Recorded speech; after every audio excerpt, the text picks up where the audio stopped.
தென் மாவட்டங்களில் நேற்று பரவலாக மழை பெய்த நிலையில் இன்றும் மிதமான மழை பெய்ய வாய்ப்பு இருப்பதாக வானிலை ஆய்வு மையம் தெரிவித்துள்ளது.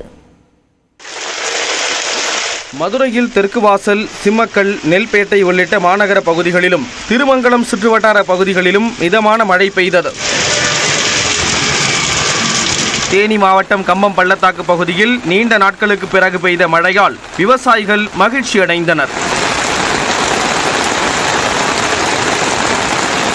இதேபோல கொடைக்கானலிலும் மிதமான மழை பெய்தது.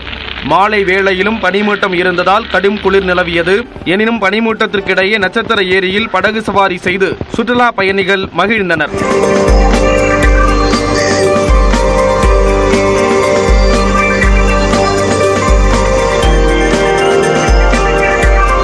விருதுநகர் மாவட்டம் சிவகாசி மற்றும் அதன் சுற்றுவட்டார பகுதிகளான திருத்தங்கல், சித்துராஜபுரம், பாறைப்பட்டி, ஆனையூர் உள்ளிட்ட இடங்களில் பெய்த மழையால் குளிர்ச்சியான சூழல் நிலவியது.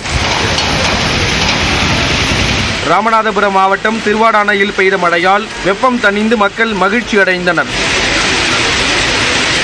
இந்நிலையில் நெல்லை மாவட்டம் அம்பாசமுத்திரம் சுற்றுவட்டார பகுதிகளில் திடீரென பெய்த கனமழையால் அயன் சிங்கம்பட்டி மற்றும் ஜமீன் சிங்கம்பட்டி கிராமங்களில் அறுவடைக்கு தயாராக இருந்த 100 ஏக்கர் பரப்பளவிலான நெற்பயிர்கள் சேதமடைந்தன. வயல்களில் நெல் விளைஞ்சி நாங்கள் அறுக்கக்கூடிய ஒரு சமயம். இந்த டைமிங்கில் மழை பெஞ்சதுனால பார்த்தீங்கன்னா நீரில் மூழ்கி போயிருக்குது. தமிழ்நாடு அரசு எங்களுக்கு இழப்பீடு தொகை கொடுக்கறதுக்கு ஏற்பாடு செய்யுமாறு கேட்டுக்கொள்கிறேன்.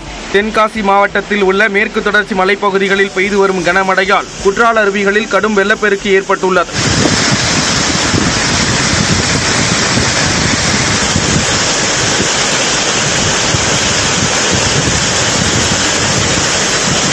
இதனால் சுற்றுலா பயணிகள் நீராட தடை விதிக்கப்பட்டதால் ஏமாற்றத்துடன் திரும்பி சென்றனர். எப்படியாவது குளிச்சுட்டு போகணும் அப்படின்னு ஒரு ஆசையில் இருக்கும். அதே மாதிரி பக்கத்தில் 5 ஃபால்ஸ் அப்புறம் டைகர் ஃபால்ஸ் போகலான்னு பிளான் பண்ணியிருக்கோம். ஆனால் அங்கேயும் லோக்கல் அலௌட் இல்லைன்னு சொல்லியிருக்காங்க. அதனால கொஞ்சம் ஏமாற்றமாக தான் இருக்குது. கிளைமேட் இன்னைக்கு நிஜமாலே நாங்கள் ரொம்ப ஹாப்பி. நாங்கள் ரொம்ப சூப்பராக இருக்குது. சென்னையில் இருக்கிற அடிக்கிற வெயிலுக்கு இங்கே கிளைமேட் நாங்கள் ரொம்ப லக்கி. ஸோ சூப்பராக இருக்குது கிளைமேட் இங்கே. கன்னியாகுமரி மாவட்டத்தில் உள்ள திருப்பரப்பு அருவியிலும் தண்ணீர் ஆர்ப்பரித்து கொட்டுகிறது. ஏராளமான சுற்றுலா பயணிகள் குடும்பத்துடன் நீராடி மகிழ்ந்தனர்.